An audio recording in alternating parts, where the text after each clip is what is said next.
அனைவருக்கும் வணக்கம். தெய்வீக பலன்கள் சேனல் சார்பாக தங்களை அன்புடன் வரவேற்கிறோம்.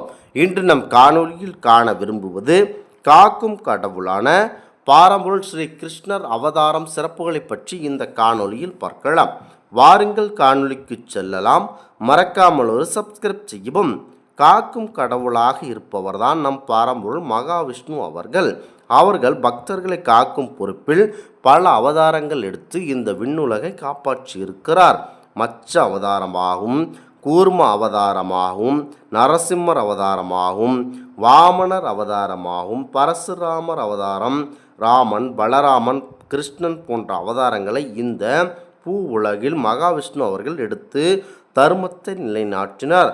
அவர் எடுத்த 9 அவதாரங்களில் கிருஷ்ணர் அவதாரமும் ராம அவதாரமும் மிக மிக புனிதத்துவம் வாய்ந்தது.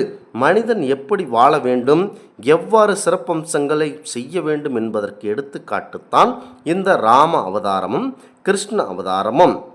முக்கியமாக கிருஷ்ணர் அவதாரத்தில் முக்கியத்துவம் பொருந்தது. துவாரயுகத்தில் முடிவில் பூமியின் அதர்மம் தலைவிரித்து ஆடிய போது அதனால் மனிதர்களிடம் பயபக்தி குறைந்து போனது. பூமாதேவியானவர்களுக்கு பாவச்சுமை அதிகமாக ஏற்பட அவரின் கோரிக்கையின்படி தர்மத்தை நிலைநாட்ட பாரம்பொருள் ஸ்ரீ கிருஷ்ணர் பூமியின் அவதரிக்க முடிவு செய்தார்.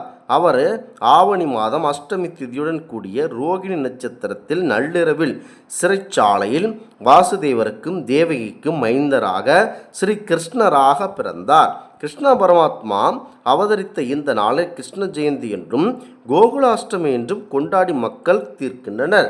4 திருக்கரங்களுடன் பிறந்த ஸ்ரீ கிருஷ்ணனுக்கு 4 வேதங்களும் நாயகனாக விளங்கியது. இவ்வளவு சிறப்புமிக்க ஸ்ரீ கிருஷ்ணரை வழிபடுவது சிறப்புமிக்கது. வடநாட்டில் இந்த விழாவை விமர்சையாக கொண்டாடி மகிழ்வார்கள்.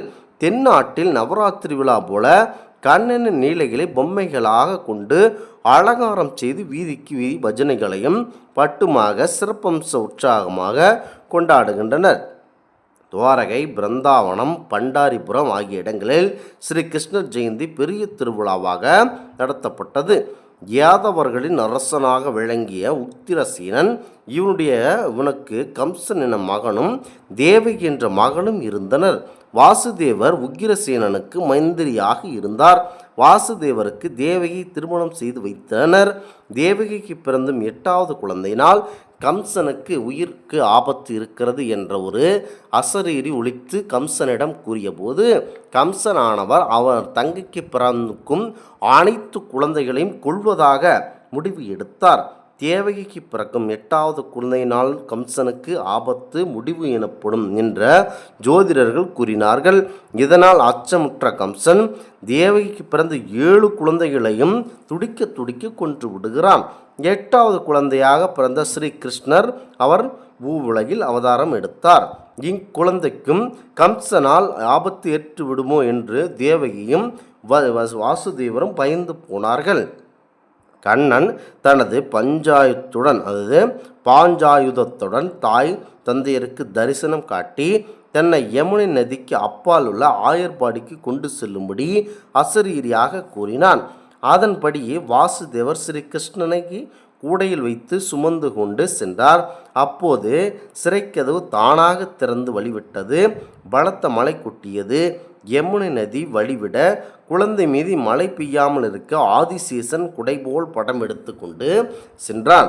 அதாவது கங்கையானவள் அது ஒரு நதி போல இருக்கும்போது வாசுதேவர் எவ்வாறு இந்த ஆற்றை கடப்பது என நினைக்கும்போது அந்த கங்கை நதியானது வழிவிட்டது.